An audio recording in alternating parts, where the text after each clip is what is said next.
Straw Hut Media. I'm Liza Powel O'Brien, and I read Don't Be Alone with Jay Cogan as Don't Be Alone with Jay Cogan. Don't be alone with Jay Cogan. Hi there, welcome to Don't Be Alone with Jay Cogan, a show where I encourage people to not be alone by sitting face to face and talking with each other and sharing some things. I always have somebody on the show to work out one of my problems, and my guest today is going to be the really lovely and wonderful Liza Powel O'Brien. Before I get into the reason Liza's here, is I want to remind everybody to email me at dbawjk@gmail.com for all your suggestions, your comments, and especially your guest questions, which I need so badly. I want to also remind you to subscribe to the show in whatever platform you're listening to, but especially YouTube, if you can remember to do that. We're almost at our goal of 70,000 listeners. And then once we get to 70,000, we shut it down. So if you want to shut down the show, subscribe. That's the only way to do it. I have Liza Powel O'Brien on the show today because of a couple reasons. One is she hosts the Significant Others podcast, which I really enjoy. It's a well-written piece of literature. It's like a little play you listen to that has acted out scenes about historic figures, and it's kind of fascinating. It's about people you think you know and you don't know at all. You think you know Gandhi and you don't know Gandhi. You think you know Salvador Dali and you don't know Salvador Dali. You think you know Karl Marx. Well, you don't know Karl Marx. It's fantastic, and it's insightful, and it's very entertaining, and it made me think about, who am I to my significant other? Like, what is it that significant others owe each other? What does my wife owe me? What do I owe my wife? We've been married for 27 years. I keep thinking, well, it's me. This is my life. And she says, no, it's we. This is our life. And I go, well, I'm always constantly remembered. That's right. We're married. It's we. But it's not my first instinct to always think of us as a we. I still think of me as a me and her as a her, but we're a we. We've been a we for a long, long time. And there does not seem to be an end to the we. So I should work at being a better significant other. What can I do to be a better husband? What am I missing after all these years? What makes a great spouse? And what should I expect her to support my dreams? And if I do expect her to support my dreams, do I really have to support her dreams? I mean, come on, let's be honest. Her dreams are dumb. My dreams are cool. Anyway, Liza Powel O'Brien will straighten me out right after this. Don't be alone with Jay Cogan. I jumped into the podcast industry in 2024. Good timing? Perfect. Okay. That's great, because your expectations will be actually set. I assume by 2024, there were over 30 podcasts. So I figured I just have to make room for myself. Maybe not anymore. That's the thing. How big of a contraction could it have been? So I was told by one major podcasting producing company that in an average year, they used to greenlight 20 podcasts. Uh-huh. This year, they plan to greenlight 3. Wow. So that's the scale of it. Okay, well, so it's the same as regular show business. Kind of, where they used to make 40, a lot of stuff. 100 pilots, and now they make 8. Nothing. Yeah. Well, if you talk to anyone who is actually looking for a job, they're making nothing. That's right. People who don't need jobs are apparently making 12 things. Right. If I talk to J.J. Abrams, he's busy. J.J.'s busy. Correct. And the rest of us are not. I'm not busy. Well, Liza, thank you for being here. Very kind of you. I'm officially welcoming you to do Don't Be Alone with Jay Cogan Studios. I'm breaking the first rule. In the Don't Be Alone with Jay Cogan. As we sit here. Well, I guess I'm not alone. What is the first rule? Don't be alone with Jay Cogan. Oh. I read it as a sentence. Yeah. Don't be alone with Jay Cogan. Yes. It's a Rorschach test on your brain. Okay. Well, that's where we are with it. I guess I read it as warning. Yeah. Jay Cogan in town. It was, stay away. It's supposed to be tongue in cheek. Yes. Okay. It's supposed to be a warning, something's bad. I mean, it's not that different from Conan O'Brien Needs a Friend. Conan O'Brien does not need a friend. He really doesn't need a friend. No, although... No, he needs attention. He does not need a friend. Bingo. I think that's the thing, is you eat your way through your stock of friends. Right. And then you always need more. Okay. So just to be clear, I have not you are married to Conan O'Brien. Correct. I'm not just talking offhand about Conan Randomly O'Brien. about him. That's your husband. Yes. And yeah. he's our is my friend Yep. and your husband. I was going to say our mutual friend, but He's it's not nothing mutual about it. Yeah, you have a lifelong very marriage, specific, and I see him 3 times a year. It's different. Yeah, it's different. But anyway, I find that Conan O'Brien Needs a Friend is adorable. It's great, and it puts him in his favorite spot, which is somebody who is seemingly needy and knocks against himself, that kind of thing. But I don't know if needy is the right word, but what was revealed to me during the pandemic, during lockdown, when I, aside from the mess, death and fear and all of that, have never been happier with an excuse to just be home with my family and, not have to do anything else ever. And the kids, I think, were a little relieved not to have to get up and schlep to school every morning really early. So there were some sort of happy accidents that came out of that. For some of us, I watched him, my husband, wither like a dying plant. He's such an extrovert. He so needs interaction that at one point, and they shot this and posted it somewhere, I don't know, he had to wander down to Santa Monica and yell across the street at random, the few people who were walking around like, hello, and what are you doing? And it is a need. So, the podcast really is fulfilling something for him that absolutely. is quite No, profound. I think the podcast is great, and I think it gives him an opportunity to be funny and schmooze with really interesting people. And hey, this is why I'm doing a podcast. I get to schmooze with really interesting people like you. But I don't know if you know this, but years ago when we were at The Simpsons, I was like the loud, annoying, wouldn't shut up guy. Okay, he has not told me that, but I knew that you worked there together. And then Conan showed up. I see. No, it was good. And then oh no, You're actually not that loud. I'm not that loud.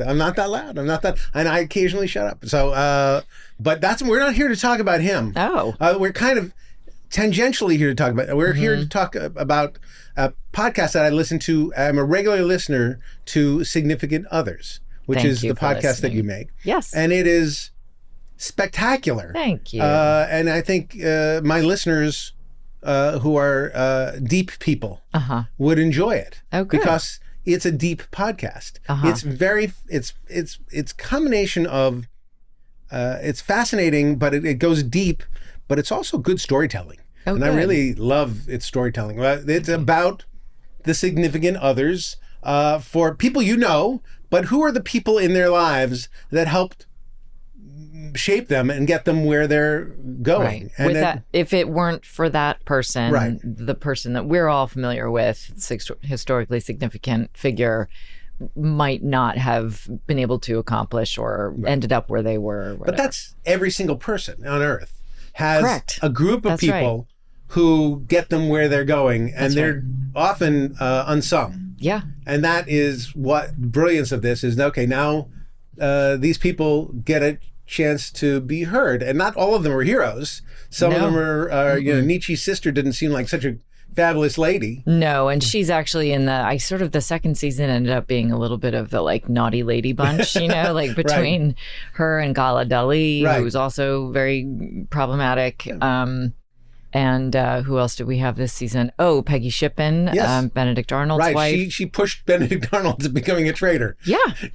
She was American, and she, but she had a soft spot for the British cavalry, and he was being kind of, he was getting ill-treated by his... He wasn't getting paid, and she liked certain lifestyle, and she liked being part of the cool bunch and status and partying, and it and by the way, this description of it makes it sound so much more gossipy than the show is. The show is really smart and funny and has so many facts. Yes, and that episode in particular, because I don't know, I say this in the episode, so I'm being redundant, but when I was putting it together, I was very much reminded of a John Hughes type movie, because she was the belle of the ball in Revolutionary era Philadelphia. She loved to go to parties. She was the prettiest girl in town.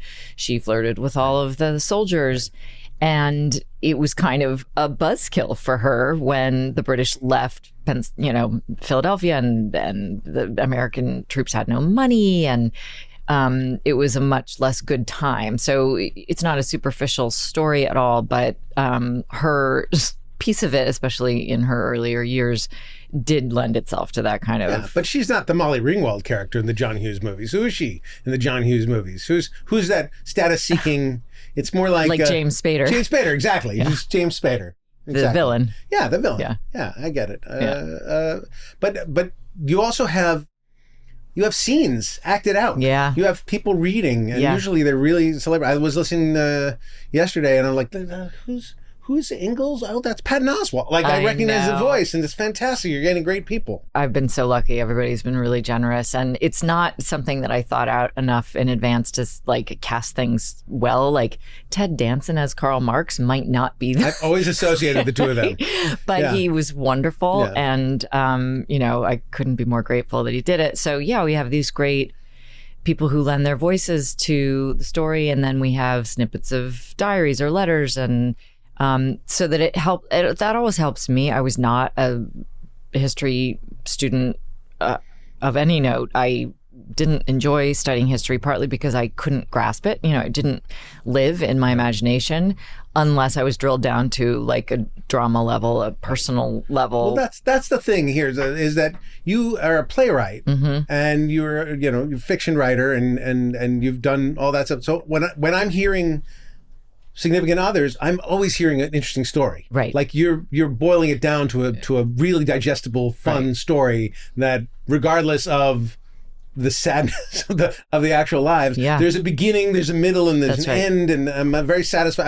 I was so satisfied with the I think her name's Elizabeth Blair, who's the George Orwell's wife. Eileen Blair. I was so satisfied, even though it's a really sad story. Really sad. I was so satisfied with the style in which they're accepting their tragic lives and foibles and that kind of stuff. It was really cool. I'm glad. No, it's partly that's just self-serving. I'm not interested in anything if it's not playing out that way. So well, I'm a writer and I do none of that here. Like there's no part of me but that's it's a telling very story. different type of podcast, right? Like to have it, I write it like an essay and then we read the script. Right. So to have and I think people actually, use podcasts differently depending on what style they are. This type of chat show, I feel, is the kind of thing I reach for when I'm, trying to sort of keep myself company. Don't be alone. Right.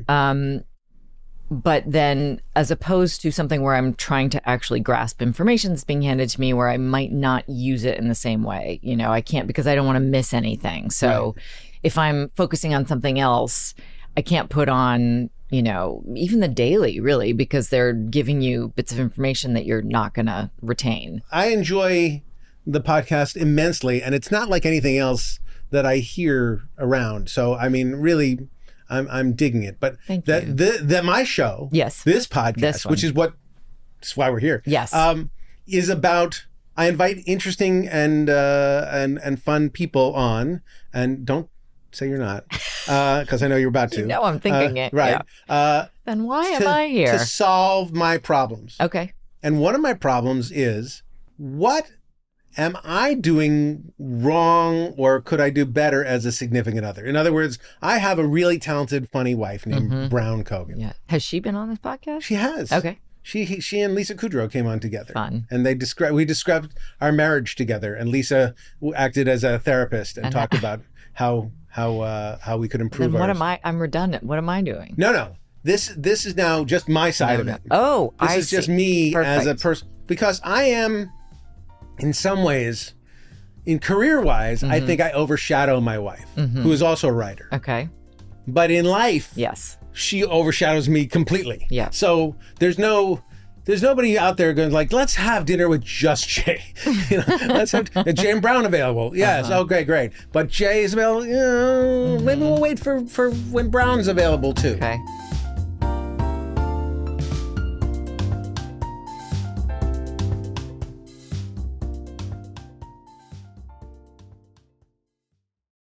Don't be alone with Jay Kogan.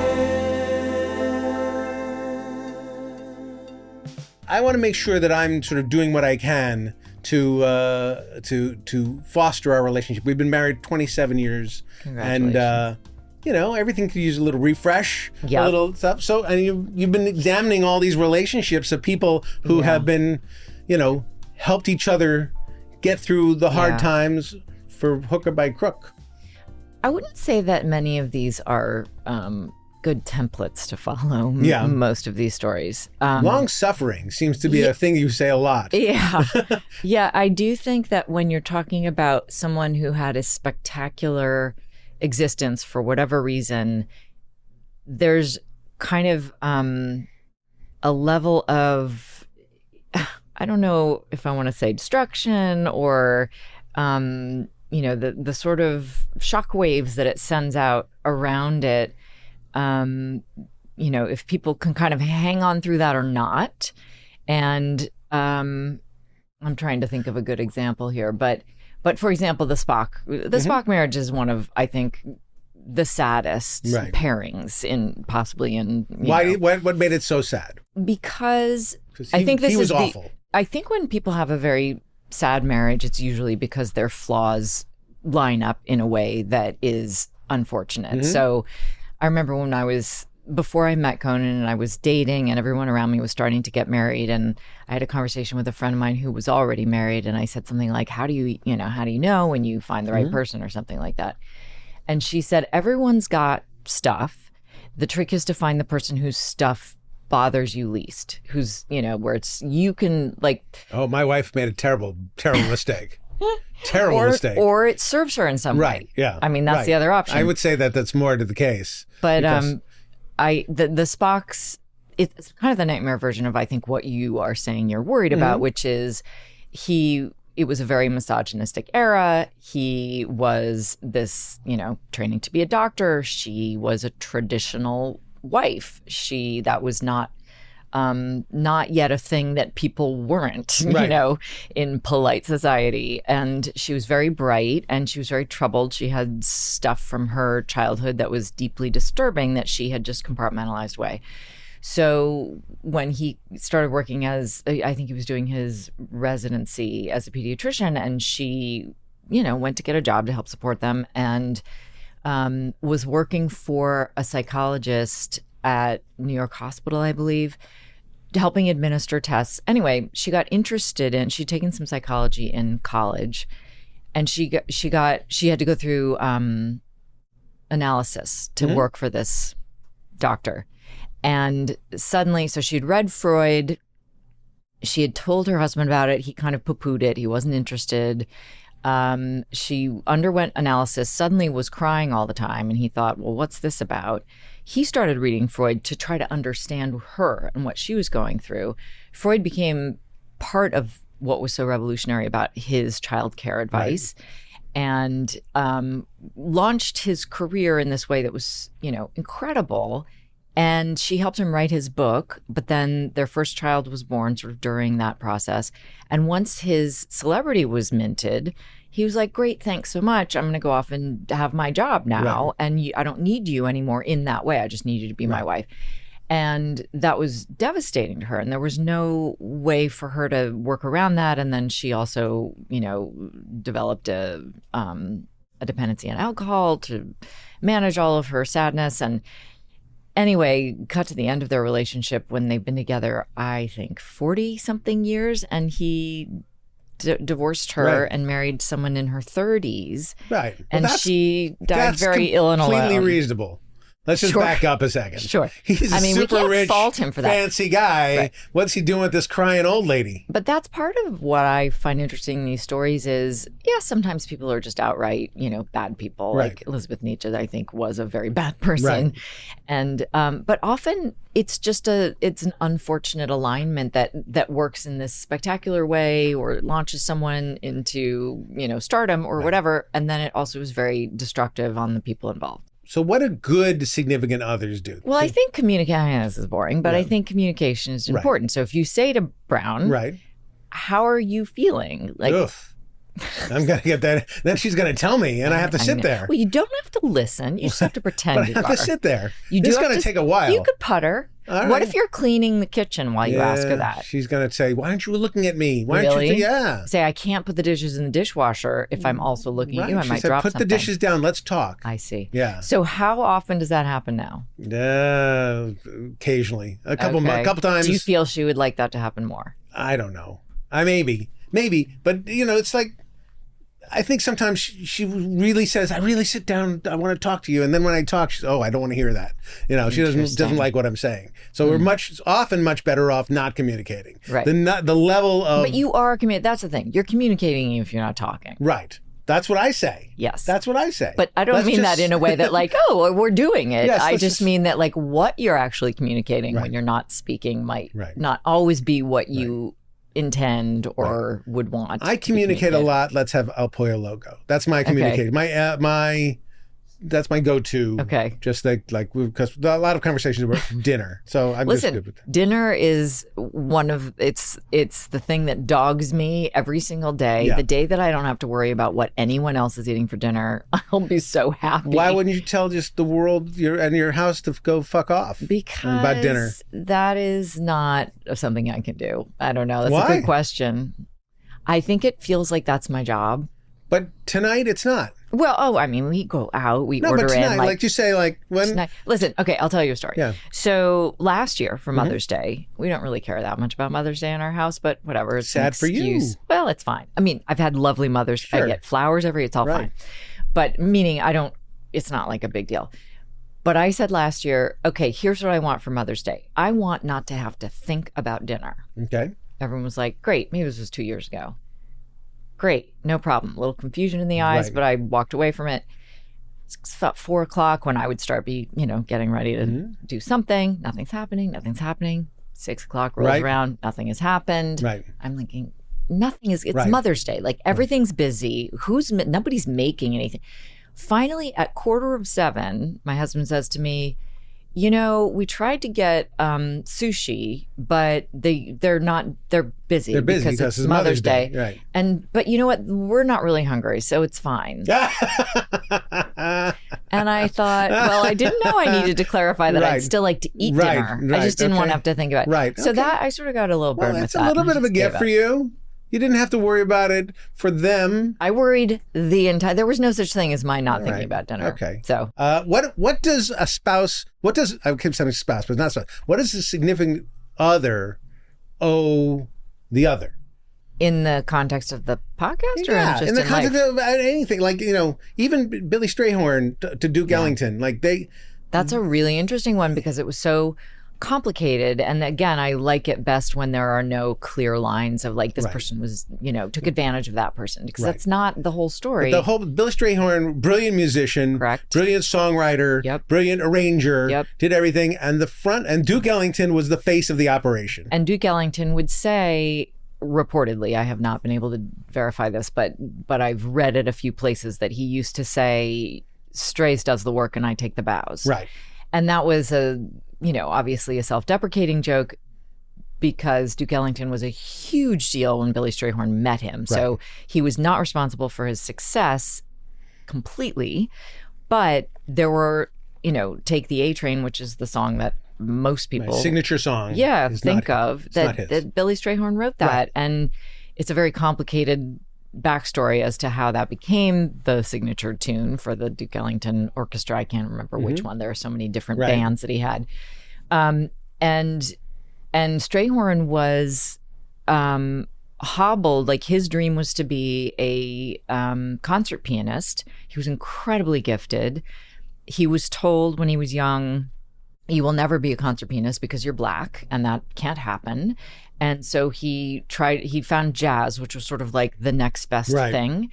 And he was so talented that he could write in anyone's voice, and he could write in Duke's voice. And Duke also would write for the voices of his actual instrument players, so this particular saxophonist and this particular trombonist, whatever. And Strayhorn could do that, and they would sort of finish each other's thoughts musically. But Strayhorn was openly gay in the 40s and 50s, and was not interested in hiding that. And so that was very lucky that he, hooked up with someone who couldn't have cared less. Right. But if he had tried to be on his own as a star, it might not have gone so well in that era. So he benefited from sort of being under the umbrella of protection that Duke offered, but also he was restrained by it because there was this thing that they write about in all of the biographies and stuff that almost like the public consciousness at that time kind of couldn't handle two black stars in the same arena. Like it was all, as soon as Duke Ellington was established, that was all people could think about.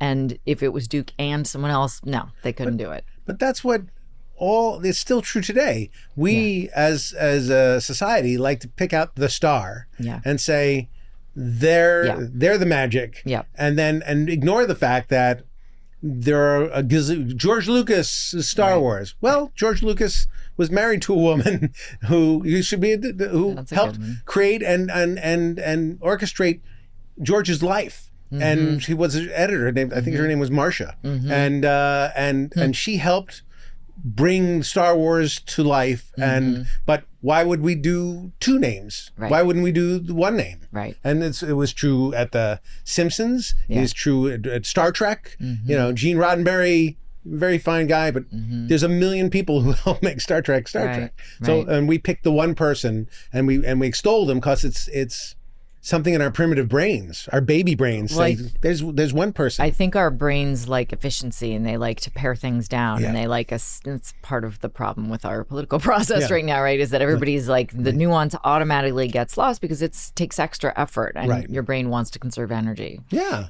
But in a marriage or, in a real partnership, there are many people involved. So I suspect that, I would never have gotten any success if I didn't have Brown around. And maybe she would credit me a little bit with some of her successes. I don't know. She's not willing to talk about it. Except to herself when you're in the room. I think what's maybe most important is that everyone, not to be looking outside because you can get easily hung up, especially if you're a creative person and you're, producing creative work, you can get really hung up on the external validation of that. And that's the imbalance, right? It's not that either of you are, lesser than the other in any other way. It's just, if you're talking about like, oh, I have this credit that people get excited about or whatever, and she doesn't have the same thing. And I think that the onus, I'm not to say that the onus is completely on her, but you can say it. Go ahead, say it. The onus is completely on Brown. I'm not going to say that. In our relationship, I mean, I met Conan when he was already, had been on TV for 10 years. So he was already established, which helped me actually, because there was no confusion over, like, oh, but I knew you when, and we came up together. Like, no, we really didn't. But the only path you can walk is your own, right? You can only worry about your work and you can only do what is yours to do. And then the world's response to that, whether it's extreme in either direction, is kind of none of your business. Right. So I do think that it's like whenever things feel stressed by an imbalance that's not about actual rights, as long as you're not denying her food and water because she doesn't have a Simpsons credit on her resume. Do you feel being the wife of a famous person, I don't know, underappreciated in some ways or unseen sometimes? Again, listen, if I was looking to People magazine for my validation, maybe I would have cause to feel that way, but I don't because that's not ever going to come from there. Right. And no, I think it did. Again, it really helped that I met him when he was so established because it was very clear to me what was professional and what's not. And if I wanted a profession that involved a public persona, this might be a different answer, but I never was interested in that. Right. So there are plenty of things I notice about it being kind of odd, the way that people, react differently to us or what they come to us for. Or, my favorite moment of all actually was when the first time I went to the Emmys with him, which was the first year we were together. I was very anxious because I was expecting to be, put on some sort of under a microscope, right? Like you watch people have that happen to them over and over again. So you're like, that's going to happen to me. I was terrified. I got out of the car, looked around, and I quickly realized I could burst into flame and no one would notice. Exactly right. Like Yes. no one gives a shit because no one's being paid to give a shit about me. And everyone else, it's part of a machine. Yeah. And so it's not about like, oh, you're interesting or nice to talk to or you look good. No, it has nothing to do with that. Countless times I've been to the award show where you're sort of going on the red carpet and the person in front of you is like, is a character actor. It's Richard Kind on the thing. Yeah, it's click, over here, Richard. Click. And he walks off, and then Brown and I walk in, and silence. Right. All the clicking stops. Exactly. There's all the clicking stops. There's not, and not a soul is even looking at us. Right. And then eventually, this one person does like, "Who are you? Yeah, who are you? It's Jake Hogan. I'm a producer, writer. Yeah. Well, have you been cropped out of a photo? I mean, because when you're cropped out of a photo of your spouse, that's you're like, okay, we're just really making it very clear here. But again, and no one's going to buy a magazine to look at a picture of me. And they, might of him, and not anymore. But at one point, there was a time. There was a time. Yeah, that's People bought magazines. Yeah.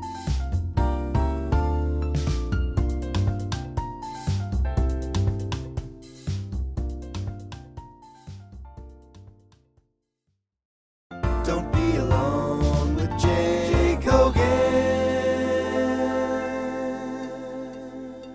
Back on significant others, I think I'm a pretty good husband, but my wife would disagree, and I would say, is that true? I don't think that's true. She strikes me as someone who, if she really didn't think she had a good husband, she would fix that. That's situation. True. She wouldn't. She's no dummy. Sit with me for too long, so she likes me just enough. But I mean, that might be as good as it gets for any of us. That's true. Honestly, that may be the best I could do. But I'm, after seeing these again, beleaguered wives or significant others, sort of straining to try and lift.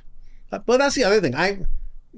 Totally different question, but I should point to Brown and say, look at what these women did for their significant others. They bore all the brunt of poverty, of illness, of financial hardships, and Brown wouldn't stay 5 minutes for any of that. Well, I mean, she might be a little smarter than yeah, she's that's not her. But I would say, but if you want me to be Tolstoy, you really that was a rough one. You got to put in the work. I mean, I do think some of those, and also Marx, some of them were already such massive geniuses and so famous that there's an element of sycophancy in those marriages. Yeah, but Marx was nobody when they first met. That's true. She hung in for a lot, though. She hung in. Boy, she really did. She hung in. That is rough. She's a baroness. She's famous, and she sacrificed everything for this 5 years older jerk.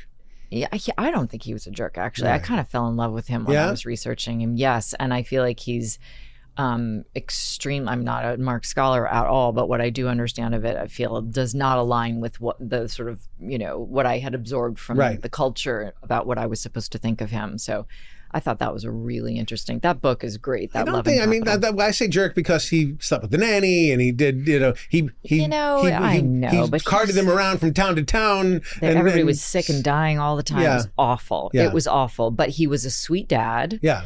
He really did love her. He, wrote a good letter. Yes, he, may have impacted the modern society more than any individual figure, except possibly Martin Luther. Sure. I just heard a really good podcast about that. Yeah.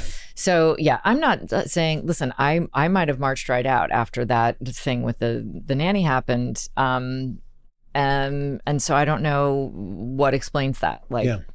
Is that better that I would have done that? Is it not? Who knows? I don't know. But I just want, Charlie's too old. If I got him a nanny now, there'd be questions. 22 years old, and suddenly we got this hot nanny. This is true. My wife would have questions. You get a dog and a dog walker. Yeah. Oh, there you go. Yeah. A trainer. That's what people do. The go. trainer. The trainer. Yep. But then I'd have to train. That's no good. That's no good for me. No, that's not going to work out. If you're paying someone for their time, you can probably dictate the terms of how that time is spent if they agree. Any last bits of advice you have for me after having garnered all these stories of these people? So are these just interesting histories and you're just thematically sort of tying them together for significant others? Or are you able to actually look at partnerships through this lens and go like, oh, I have some insights? I mean, I think the bottom line is to try not to take people for granted. Like if there's something that your wife does for you, to recognize that it is labor, that it is a thing she's doing, that it's not something that if she stopped doing it, you would miss it, you would be sad, whatever, and to be grateful. And sometimes it's nice to express that gratitude. Sometimes just having that gratitude is transformative. All right. So now it's question time. Okay. I'm excited. It's question time. The first question is from a listener. Basically, it says, is she immune or has she built up an immunity to how funny Conan is? And this writer says, my wife has an immunity and people are always amazed that she doesn't laugh at what I say. She'll nod and say, that's funny. I wonder if that was always the case, if that's developed, like the callus has formed over time. Absolutely. Now, my mom, my dad's a comedy writer. Yes. My mom is completely immune. Ignores him completely when he's making a joke. I'm certainly not immune. He makes me laugh on a daily basis. There are some stories that I've heard enough times that they don't work on me in the way that they once did. But I am, one of my closest friends once told me that I was an easy lay when it comes to like laughing at a joke. So he made a good choice in that sense. That, I can get Brown to laugh still, but there's a lot of times when she's just like, no. Not now. Yeah. Come on. This is not the time. I mean, there's stuff that has fallen off for sure. Yeah. But mostly he can really still make me laugh. With significant others, you delve into the dynamics of relationships with famous partners. What surprising insights have you garnered about love, fame, and maintaining a healthy relationship in the spotlight? You kind of talked about that a little bit. I'm reminded, I should have said this when we were talking about your stuff earlier, but one of the best things I ever heard about marriages is that they're a contract and that there are no other contracts really that people make that they don't expect a need to renegotiate as time passes. But somehow in a marriage, we think like we made the contract and that's it, we're done. And that thinking of it as a thing that needs to be renegotiated, not necessarily in terms of, money, unless that's what you want to do. Details. But just like, what is our common goal? What are we trying to do here? What do we need from each other? How are things going? Because it does change over time. Yeah, for sure. And has constantly changed. I think Brown and I have, without formally doing those negotiations, have just sort of adjusted as life goes on. There you go. That's how we get to 27 years. Yeah. Okay, and this is the last question from one of the listeners. I have to do the right intonation, which is this. Uh-oh. What gives you the right? That's just the question. That's the whole question? That's the whole question. What gives me the right? Yeah. I mean, I guess I just did it. No one said no. Okay, there you go. So. One of those questions was from your husband. I'm not going to say which one. I see. All right. I think you can guess which one. All right. And this is time for listener mail. Now it's time for listener mail. Okay. This is from listener Patrick, who says, one of my great problems is I steal people's gratitude. When someone thanks me, I'm super fast to say, don't worry about it, or not a problem. And a friend would say, you're welcome. But instead he says, listen, you're stealing gratitude and it's not polite. Then he goes on to say this other thing, which is, why do people do it? Why do we do this to ourselves, especially with people who love us and appreciate us? What is the difficulty in you're welcome? Is it theft? Do you say you're welcome? Or does someone being a gratitude thief get you upset? I wonder if that falls in a similar realm to not being able to take a compliment, if there's like a similar thing at work. And I think that so many of us are trained that goodness has to do with selflessness and that it can almost become a competition of like, I don't even need your gratitude. I'm such a good person that I can perform these good deeds, but it's not about what you're going to give back to me. So don't worry about. But is it that, or is it the need to feel, or you don't feel good enough? It's not I'm such a good person. It's like I know my own foibles, and I know my own. Don't big me up. I'm not. It's too much pressure. I'm just a regular person. I'm less than a regular person. Like I feel also like there's thread maybe of a fear of reliance on people that like, I used to get I had a boyfriend who would always carry my basket at the grocery store, which was such a nice thing to do, but I would get mad because then when I went to the grocery store and he wasn't there, I was like, where's my carrier? Right. And now I have to carry this myself, when before I didn't care, when he didn't, Right. I didn't mind until he took the burden from me. So if someone,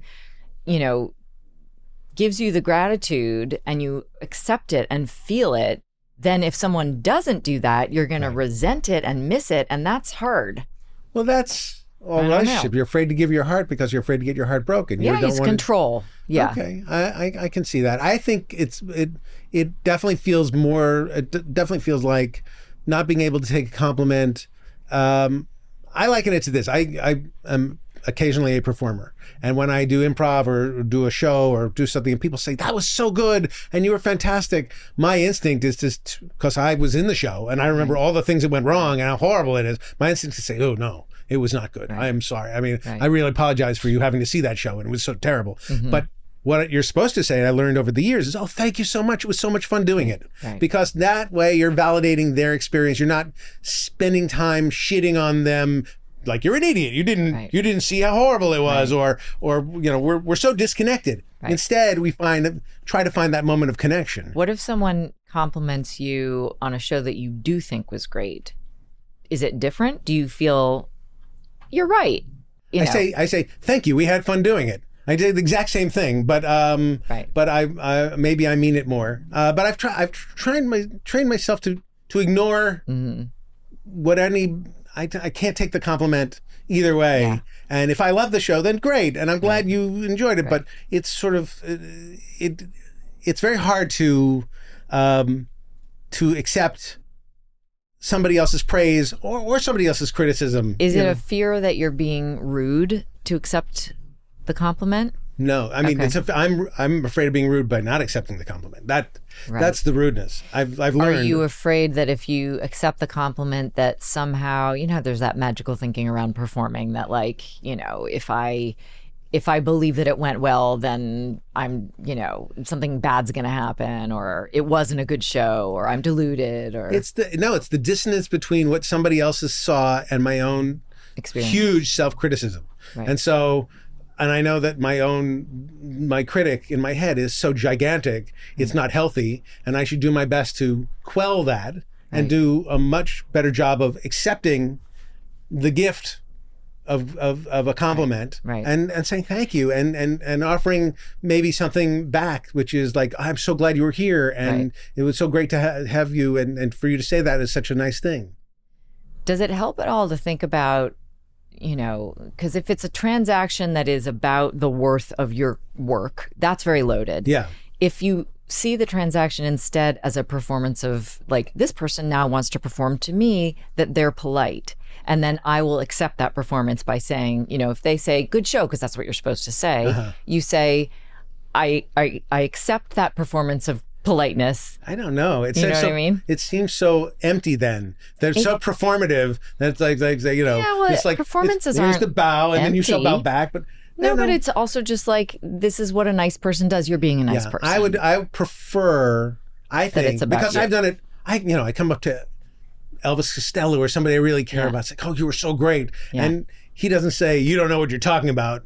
I suck tonight. He might be thinking it. He might be thinking, but he says, thank you very much. And he, for the sake of a fan, is very kind and protects me.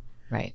I feel like I should be protective of the person giving me that thing and have that exchange, which I may not feel in my heart I'm worthy of, but I'm worthy of the human contact. Like that moment in and of itself is worthy of having a real tete-a-tete, a real connection in some way. Like, we both appreciate humor, and you had a good time, and I went and did that show, and I'll find some way to sort of solve it and make it okay. Even I when would say thank you for coming. Yeah, I thank you for being here, and thank you for it was great that you were here. But I would also say, glad you had a good time. It's like, we had so much fun doing. I might lie and say we had so much fun doing it, because I want to give them that joy. Yeah. Yeah, Well, it's that all right. seems I lie worthy. to people all the time to give them joy. That's what I do. Everyone does. That's my magic. All right, now it's time for, of course, as we always do every show, the moment of joy. Oh. A moment of joy. I have found lately, oddly, it's one of those things that when I was younger, if someone had told me this, I would have been like, fuck right off. But Right.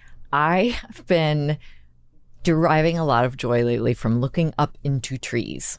Okay. I just think they're remarkable and I love them. And in this era where there's a lot of anxiety around the health of the earth for good reason, to look at a tree that is standing, doing its job, not on fire, helping us breathe, an example of this, miracle of existence. It's kind of a sign that I'm really getting old. I think so. That brings me joy. Do trees ever scare you? Because they scare me sometimes. I don't think so. No, but I will say I grew up in the Northwest where there are a lot of conifers and Douglasfers and those types of evergreens, and it's a type of tree that I never liked. And I know I was supposed to appreciate being in this, place that was known for its wilderness, but I never really liked it. And now that I live in a different place with different kinds of trees, I like them a lot better. Oh, that's good. I'm afraid that trees are going to just fall down all the time. On you? And I was driving down San Vicente not long ago. Oh, well, there are a lot of trees falling there. And there was a tree that actually collapsed in front of me and fell on the hood of my car. No. Yes. So one of the coral trees? Yeah. Oh my Yeah. gosh. Right in front of me. And had I driven, did it total the car? No. But it scratched the windshield. It didn't. Yikes. It wasn't nothing.